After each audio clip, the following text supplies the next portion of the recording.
the complete secret to freedom from illness. Jesus came to heal the sick. He did not simply heal people's visible ailments, but to find and heal the root cause of those ailments.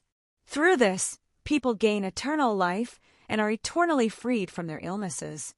In the 5th chapter of the Gospel of John, we will learn not only these things, but also the secret to eternal freedom from our own fundamental illnesses. John 5 verses 1-4. After this, there was a Jewish feast, and Jesus went up to Jerusalem. Now in Jerusalem, near the sheep gate, there was a pool called in Hebrew Bethesda, which had 5 porches. In these lay a great multitude of invalids, blind, lame, paralyzed, waiting for the moving of the water. For an angel of the Lord went down at certain times into the pool and stirred the water. Whoever first, after the stirring of the water, stepped in was made well of whatever disease he had. John 5 verse 1. After this, there was a Jewish feast, and Jesus went up to Jerusalem. The feast here is not certain, but it is likely Passover. During the 2 feasts of Passover and the Feast of Tabernacles, all the men in Judea went up to Jerusalem to attend. This was likely one of them. John 5 verse 2. Now there was in Jerusalem, by the sheep gate, a pool called in Hebrew Bethesda, having 5 porches. This sheep gate refers to the sheep gate through which sheep were sacrificed. Since these were primarily used for sacrifices, this gate must have been near the temple, near the present-day site of the pool of Bethesda. The word pond can mean a small lake or pond for swimming, a place for fish, or a pool of water for bathing or washing.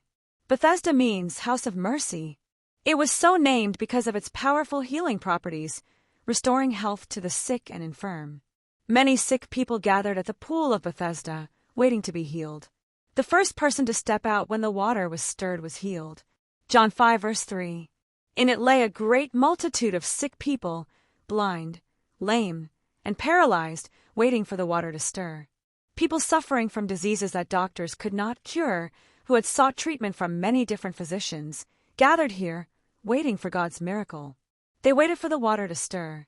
When the water in the pool of Bethesda was stirred, those who immediately entered the water had healing properties. Those suffering from various diseases gathered here. John 5 verse 4. For an angel came down at certain times into the pool and stirred the water.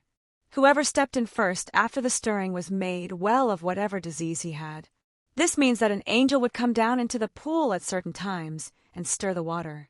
Believing that it had healing power, they immediately went into the water. Those who immediately went in were miraculously healed of their diseases. Therefore, only the first person to enter while the water was healed. Those who entered after the water still had the healing properties of the waters removed. Therefore, those who were initially unable to enter the pool of Bethesda had to wait until the waters were stirred again. People with nearly incurable diseases were miraculously healed. This was the amazing work of healing by God, who loves humanity. Human illness began with Adam's sin. Through that sin, humanity lost almost everything it had received from God. In particular, the loss of eternal life made the human body inevitably subject to aging, disease, and death. The diseases we see with our eyes are merely symptoms of death, which ultimately leads to death. There are limits to what human medicine can do.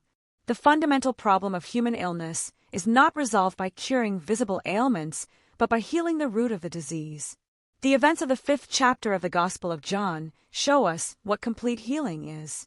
The pool of Bethesda was also the place where God worked to confirm his existence with their own eyes. The Jews regarded this history as evidence of God's mercy. Therefore, they named this pool of healing Bethesda, meaning house of mercy. Let's continue to examine how God's mercy resolves the fundamental